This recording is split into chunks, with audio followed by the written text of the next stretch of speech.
come back for a second session on the same pond, but a different swim. I'm on the other side of the pond. There's a lovely southwest or west wind blowing down the pond, so a good ripple. And underwater, the water's backing up against the wind very slowly, not too strongly. So I'm fishing over depth. I've got my Avenger 2000 rod again with a Mitchell match,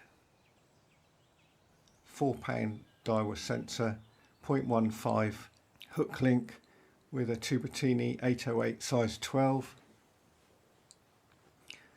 And I'm feeding 4mm feed pellets again. I'm fishing sweet corn on the hook, not feeding any corn. I don't really want the skimmers, but as you can see here, it wasn't long before they turned up. And they're not too bad a size fish, sort of pound plus, but they're not really what I want.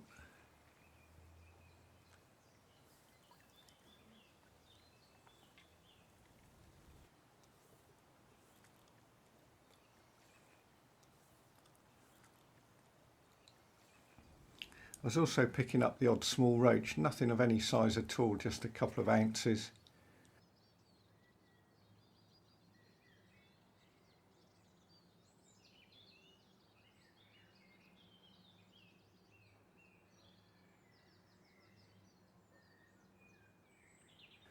And it wasn't long before the second skimmer turned up, as you can see here.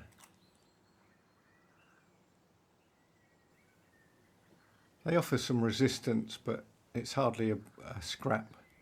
It doesn't take very long to bring them under control and skim them in.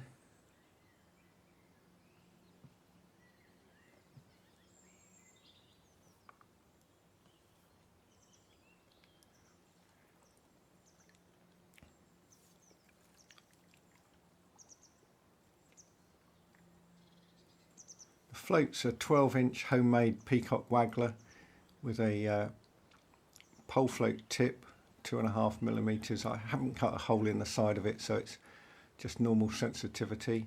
Locked with a treble A and a swan shot with a small bunch of shot 3 foot from the hook and a number 4 down the line.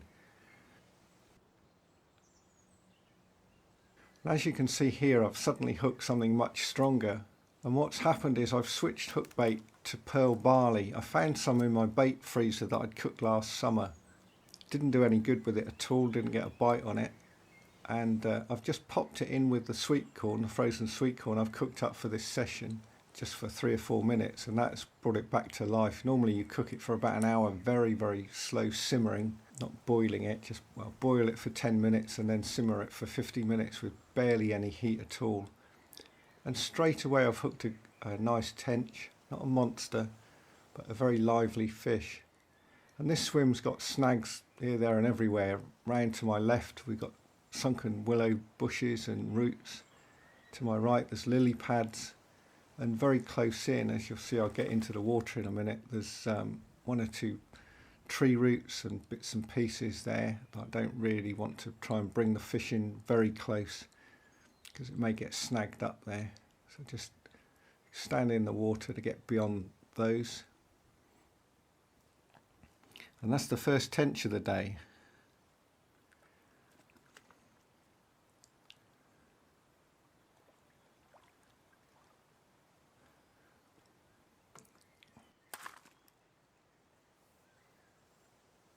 It's not a monster, it weighs 312, but a nice female fish in excellent condition.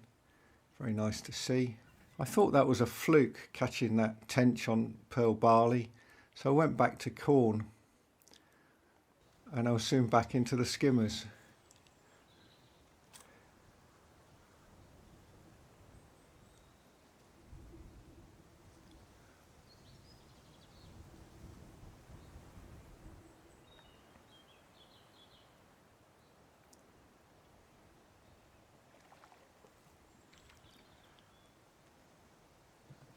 They're not a bad sized fish. They're certainly probably bigger than the ones I'd catch on maggots.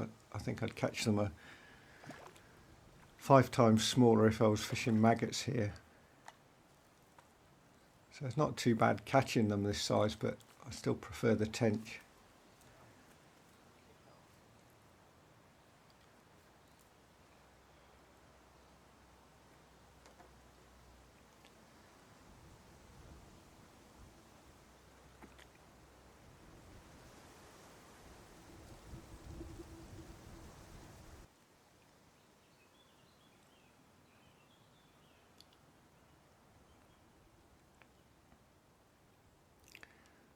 So back on the pearl barley, let's see if we can get another tench on it. Was it just a fluke?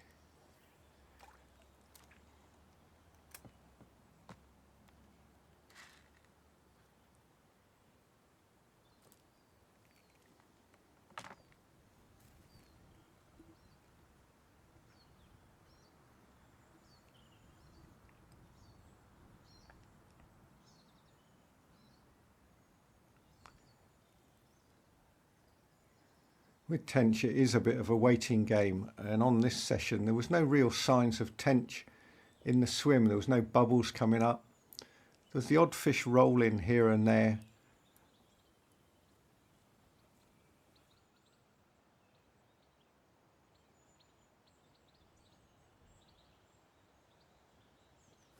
And suddenly I'm into another, what's obviously a tench, pulling hard for the lilies.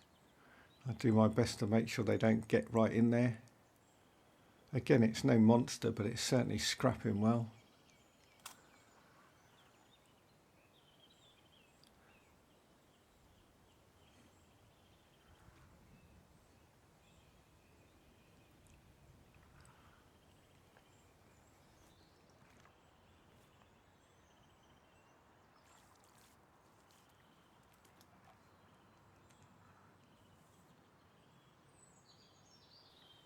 Every time you think you've got them beaten, come into the net, off they go again.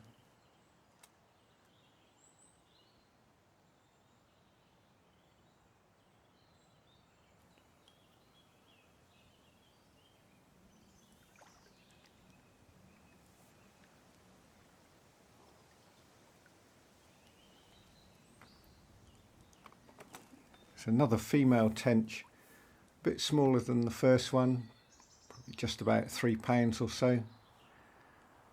That'll do nicely. Having put that one back, I tried pearl barley again next cast, and it wasn't very long before I hit another one. And this one was really mean, did not want to know at all. Female tench fight well, but the males can really scrap, and that's what this one proved to be. No great size, £3.5 maybe, but a real fighter. Tried to get into the roots to my left.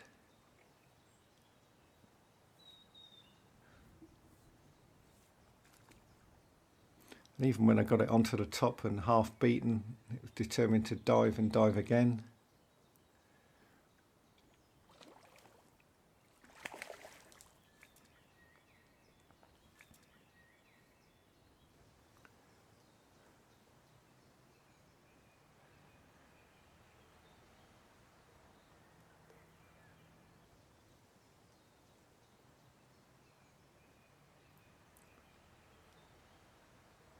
Just a question of being patient, trying to outwit its every move.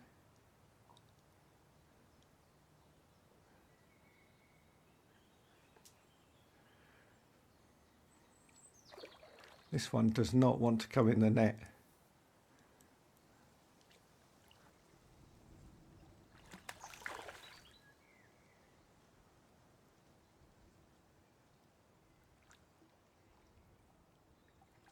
But finally, gotcha.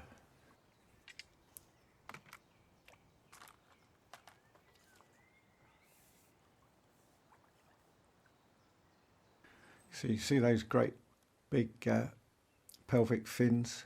After that I tried both corn and pearl barley. No more tench, unfortunately. I did get a bigger bream. We'd probably call this one a bream. Around about £3. Best bream of the session.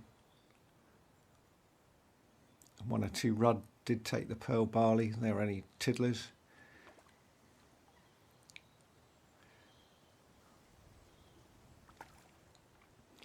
So it's been an interesting session trying a different bait.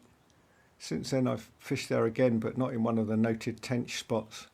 Have had a bream of about £3 on barley, and it's a bait that I obviously need to try again on the river in the summer once the sort of hemp and tear season comes on a bit more.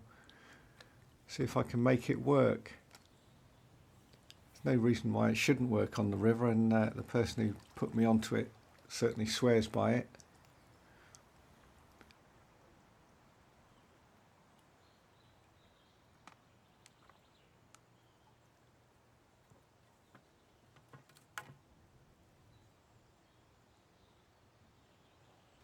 Here's that final decent bream, say about £3. Hope you've enjoyed this video, and I'll see you again soon.